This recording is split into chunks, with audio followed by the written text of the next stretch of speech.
year my daughter was 2.5 and she was ready to enter preschool. And we learned very quickly that it is very difficult to find your child a spot in preschool, almost like getting them into an Ivy League college.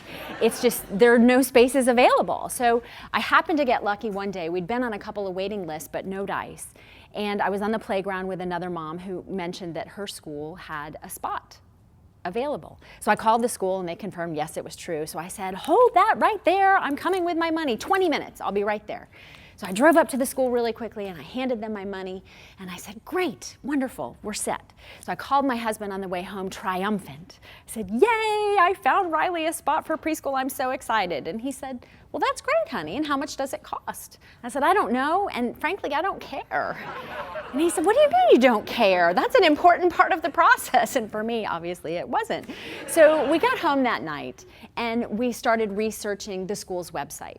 We were looking at what are all the fees and costs and everything associated with going to preschool. And I have to admit, we had real sticker shock. It is expensive to send your child to preschool to learn how to play with crayons and Play-Doh and glitter and glue and run around on the playground. We had no idea. After much hemming and hawing from him, I finally said, honey, look, here's the deal. We're gonna make the decision to put Riley in school next year. And if you really are against that, if you do not want to do that, if you do not think we should invest that money in her preschool education, I'm okay with that. I'll stay home with her for one more year, and then we're going to take those same thousands of dollars and invest them in me and my self-care. So I'll be going to regular yoga classes, getting weekly massages, and I'll probably be going to see a therapist because I'm going to be going a little crazy with this very effervescent, bright, creative 2.5-year-old who is ready for social engagement. She's ready for someone beyond mama. I can't do it for her anymore.